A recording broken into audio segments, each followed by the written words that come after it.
cost-effective benefits of alternative fluoride interventions, as well as fluctuations in health status and the incidence of maxillofacial fractures, head and neck cancers, oral disease, and injuries in relation to smoking and the seatbelt use in pre and post-Kuwait.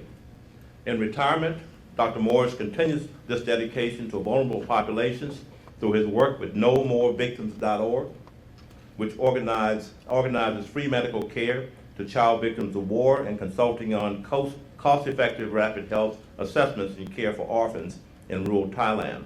In 2006, he and his wife Jill funded the startup of My Tam House of Hope in Ho Chi Minh City that today cares for nearly 400 orphans and widows with HIV/AIDS, and developed the My Tam House of Hope project website providing public health expertise and continuous financial support to My Tam. Closer to home, he and Jill established a scholarship fund at Holy Cross College for students from Trinidad and Tobago, and he has long been a mentor to many, many students here at the Harvard School of Public Health. Dr. Morris. Please come forward.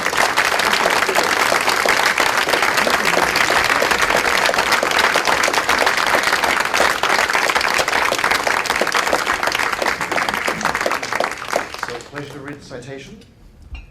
The Harvard T.H. Chan School of Public Health, wishing to honor a distinguished alumnus, Robert Emmet Morris, DDS, MPH 86.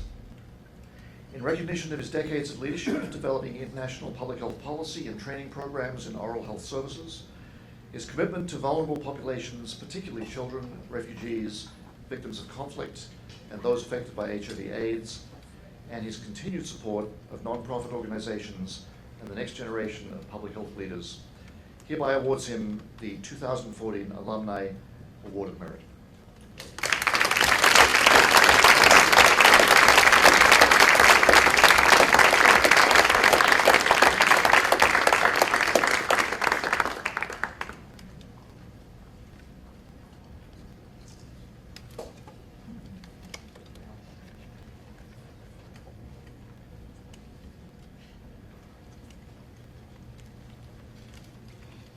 Thank you, Jacques. Thank you, Dean. It's kind of a wonderful time to be here. Just think, T.H. Chan School of Public Health. Doesn't quite roll off your tongue yet, but it will. And I just think it's great that I'm here looking at you and what you've done. It's just amazing. And I think it's amazing for everyone else who doesn't know so much about the School of Public Health. And I've heard different people talk, and some of the things people said this morning, and it is repetitive. So I'm going to tell you a little bit about my experiences here and my world experiences. But when I say repetitive, the same things come up in the thank yous and the acknowledgments about the intellectual greatness of this school and what it does to people when they come here. So, first of all, I am deeply honored to receive this distinguished Alumni Award of Merit. It is always meaningful to be recognized by one's peers, but more so when it comes from Harvard. To me, this award also affirms the contributions of our graduates who labor in the trenches of public health in the developing world with quiet determination, without fanfare, to improve health and thus society. Just last night, Dean Hunter acknowledged one such graduate, and you've heard his name a couple times, if I'm saying it right, Mosaka Fala, a 2012 graduate fighting the Ebola epidemic in Monrovia, and I salute, as you do, Mosaka. You saw some pictures of my history, and that priest you saw at the end is also in Monrovia. He's returned to Rome safely. He got on the plane without being quarantined. My life was a journey, so let me share it with you. I quote Wilfred Thesiger, that great explorer of the Rub al-Khali, the empty quarter, the magnificent expanse of desert in southern Arabia. He said, "This was the life of my choice." So my journey over 4 decades has been the life of my choice. a choice to be of service to those who need my skills, a choice to share this rare privilege of what I learned at Harvard to make the world a healthier place. Like the ancient mariner, I journeyed for over 30 years, crisscrossing the equator time and time again, eventually returning to my home base, Boston. To journey for over 3 or 4 decades, you either do it alone or have a great companion. I have a great companion, my wife, my beautiful wife, Jill Dobson, who's taking a picture. I thank her for all these years of support, which were not always easy or safe years. They were traumatic at times. And I thank my 2 wonderful daughters, please, Trish and Anna,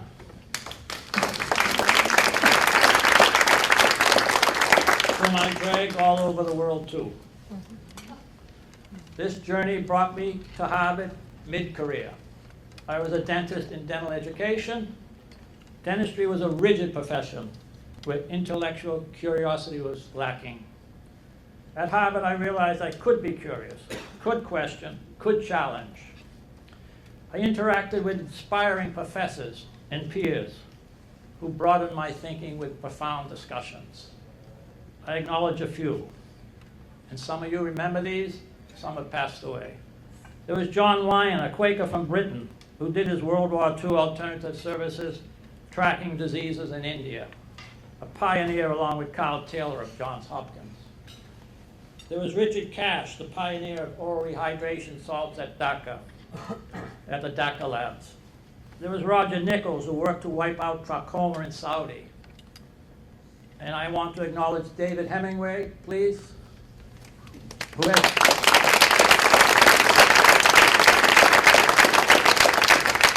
has cornered the market on the Best Teacher Award at the T.H. Chen School of Public Health.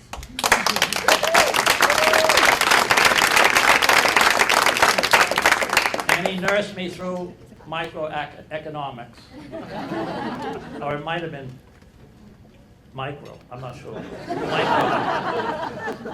And Isabella Valadi, who's not here, I think she's maybe ill. She won the award a few years ago, who asked, "Why is this dentist in my class?" To which I responded, "We're better to learn maternal and child health." And we all know that. All contributed to my intellectual and professional development. I am forever grateful.